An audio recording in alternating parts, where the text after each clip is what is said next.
তো হ্যালো বন্ধুরা, সবাই কেমন আছো? আশা করছি সবাই ভালো আছো, আমিও ভালো আছি। আজকে সকাল দিকে একটু বাজারে গিয়েছিলাম, মানে হাইলাকান্দি বাজারে। তো গিয়ে মাছ নিয়ে আসলাম, দু প্রকারের মাছ। তো মাছগুলা এনে আমি উঠোনে নিয়ে বসলাম কাটতে। তো ভালো করে ধুয়ে নিচ্ছি, পরে আবার কেটে আবার তো ধোবই, আগে একটু ধুয়ে নিলাম। আর বড় মাছ কাটিয়ে, মানে ওটার একটা টুকরো নিয়ে এসেছি, ওটা কেজি খানেকের উপরে টুকরোটা, মানে আস্তাটা নিইনি। আস্তাটা আনলে কি হয়, ওই ফ্রিজে রাখতে হবে, তো 3 দিন 4 দিনে খাবে, ভাল লাগে না, ওর জন্য একটা টুকরো আমি কেটে নিয়ে এসেছি। তো এবার মাছটাকে কাটছি। আর এটা মাথার সাইডের দিকটা কাটিয়ে এনেছি, কেননা সবাই এটা নেয় না, আবার এটাতে কাটা রয়ে যায়, ওর জন্য মানে সবাই নেয় না মাছের মাথার সাইড, সবাই লেজের দিকটাই নেয়। আমিও এটা এনেছি, কেননা এই দিকটায় না তেল থাকে, এটা তো মাছের পেটের সাইড, তো ওই জায়গাটায় তেল থাকে। আর আমার না মাছের তেল খুব পছন্দ, খুব ভালো লাগে, ওর জন্য নিলাম। আর দেখলাম যে এই দিকটা একটু একটু ডিম রয়েছে, তো আমি কেটে মাছওয়ালার মাছটা কাটিয়ে আমি বললাম আমাকে এই সাইডটা দিয়ে দাও। তো এবার মাছের তেলটাকে পরিষ্কার করছি। ওই যে ওটার ভিতরে একটা পিত্ত থলি থাকে, যদি ওইটাকে তুমি বের করে ফেলে দাও তাহলে মানে তিতো লাগবে না। আর যদি ওইটা রয়ে যায় তো তুমি খেতে পারবে না, তেলটা মানে তিতা তিতা ভাব হয়ে যায়, ওর জন্য আগে ওইগুলো পরিষ্কার করে নিলাম। তারপর নাড়িভুড়ো কিছু ছাড়িয়ে নিলাম। এবার মাছটাকে কেটে নিচ্ছি, মাছের পেটটাকে কেটে নিচ্ছি। মাছের পেটের সাইডটা না ভাজা খেতে খুব ভালো লাগে, জানো। তো আমি কেটে নিচ্ছি মাছগুলাকে বসে বসে। এসি বাজার থেকে খুব মাথায় ধরেছে, মাথাটা ব্যথায় একদম ফেটে যাচ্ছে, মানে সকাল থেকে স্নান করে আর আমি সোয়েটার চাদর কিচ্ছু নিইনি, গাড়িতে বসলাম আর অটো করে গিয়েছিলাম, আর অটোর সাইডের দিকে বসেছিলাম, তো একটু মানে ঠান্ডা হাওয়া ছিল, তো ওইটার জন্য মনে হয় মাথায় খুব ব্যথা করছে। আর ওইদিকে আবার জানো তো, মেয়েদের কি, যদি বাইরে যাও তুমি কোথাও, তো গেলেও শান্তি নেই, মানে এসে তো বাড়িতে এসে রান্না করতে হবে। তো আমার মানে অনেকটা লেটও হয়ে গিয়েছিল আসতে আসতে। তো এবার তাড়াহুড়ো যে কী করে রান্না করব। তো ওই তাড়াহুড়োয় মাছ কাটছি, এদিকে টেনশন, আবার উঠোনে বসে রান্না করব। তো মানে কি হয়, এই দিকটা রোডটা যদি চলে যায় ভালো লাগে না। তো অনেকটা বড় বড় গাছ রয়ে গেছে, গাছের ছায়ায়। তো আমি ভাবছি একটু তাড়াতাড়ি করে নিলে, মানে রোদ থাকতে থাকতে রান্না করে নেব। তো আমার হাজবেন্ডকে জিজ্ঞেস করলাম মাছকে কিভাবে কাটবো, বলো না এইভাবে আস্তা রাখবো না এইভাবে করবো। বলছে কি জানি, আমি তো জানি না, যেভাবে ভালো লাগে। কোনো দিন তুমি কিচ্ছু জিজ্ঞেস করলে বলবে না এইভাবে কাটো, আইডিয়া তো দেবে না, আর মানে বলাটাই বৃথা। তবুও যে কি আশা করি আমরা জানি না, তবুও জিজ্ঞেস করি যে কি রান্না করব, কি দিয়ে কি, মানে বললে ওদের কাছে তুমি কিচ্ছু মানে জানতে পারবে না, বলো না তুমি যেটা ভালো বুঝো সেটাই করো। আর আমাদের অভ্যাস হলো তবুও একটু জিজ্ঞেস করে নিই, এটাই আর কি।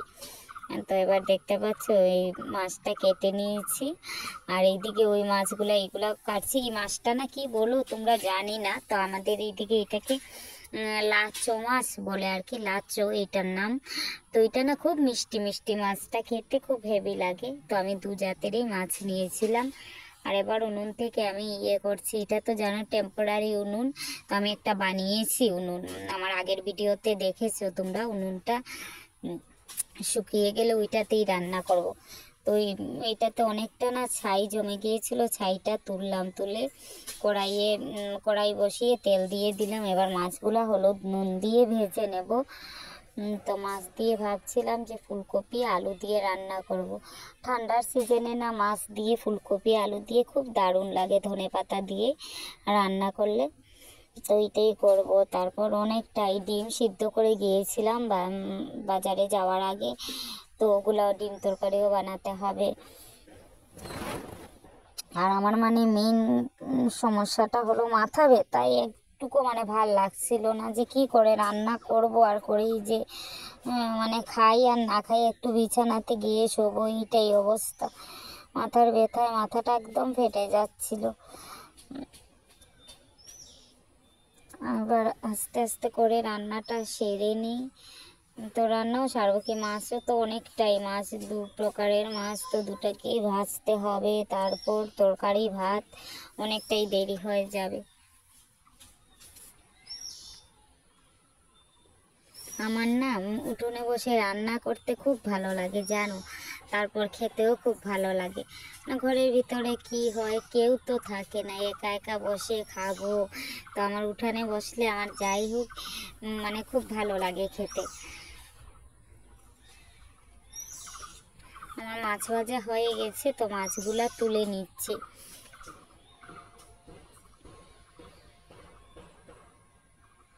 এই দেখো মাছ লাল লাল করে ভেজে নিয়েছি। এবারে আমি পেঁয়াজ কাটছি, মাছের তেলটা ভাজবো। মাছের তেলে না লঙ্কা আর পেঁয়াজ না দিলে ভালো লাগে না, আর বেগুন দিলে তো জাস্ট ফাটাফাটি।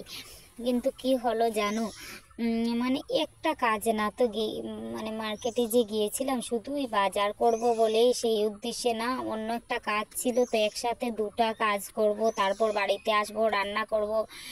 তো একটা টেনশনে ছিলাম। আর বেগুনটা নিতে আমার একদম মানে মনে ছিল না, ভুলে চলে আসলাম, আর বেগুন আনিনি। তারপর আমার হাজব্যান্ড বলছিল যে বিকেলবেলা এনে দেবো, তারপর রান্না করে নি। আমি ভাবলাম দুপুরবেলা মাছের তেলটা খাবো না, রাত্রেবেলা এইসব ভালো লাগে না জানো, সকালবেলা বা দুপুরবেলা মাছের তেল দিয়ে গরম ভাত ভালো লাগে না, এক্ষুনি করে নিই। আর যাই হোক বেগুন না থাকলে কি হলো, ওই পেঁয়াজ দিয়ে কাঁচা লঙ্কা দিয়ে করব। আর এদিকেই দেখো আমার মাছগুলো ভাজা হয়ে গেছে, শেষ, এবার নামিয়ে নিচ্ছি। আর ওইদিকে ভাত বসিয়ে দিলাম, ভাতটা হয়েই যাবে বেশিক্ষণ না। আর এইদিকে আমি মাছের তেলের জন্য মানে যা যা লাগে সবগুলা কেটে নিচ্ছি, পেঁয়াজ টিয়াজ লঙ্কা এসব। আমার না যদি মানে গরম ভাতের সাথে মাছের তেল বা মাছের ভাজা হয়, কাঁচা লঙ্কা থাকে, মানে আর কিচ্ছুই লাগে না। আর আমার বেশিরভাগ মানে মাছ ওই যে ঝোল টুল ভালো লাগে না। তো এই দেখো আমি এবার দেশি আলু, এটা তো চেনো হয়তো তোমরা, ছোট আলু বলি বা আমরা দেশি আলু বলি। তো এটা ঘরে আসলাম, এসে এইটা এইদিকে ভেজে নিচ্ছি নিরামিষ ছিল। আর এইদিকে একটু ডালও করেছিলাম, যা তোমাদের সাথে আর শেয়ার করতে পারলাম না। এই আলুর ভাজাটা ডাল হলে বাস এর কোনো তুলনা নেই, খুব মানে ফাটাফাটি হয়। তো এবার আমার আলু ভাজাটা বসিয়ে দিয়েছি, ভাজছি।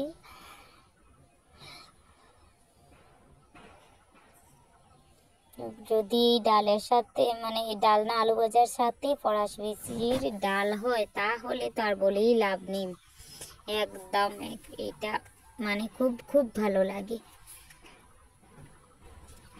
তো আমার এই রান্না বাড়া শেষ।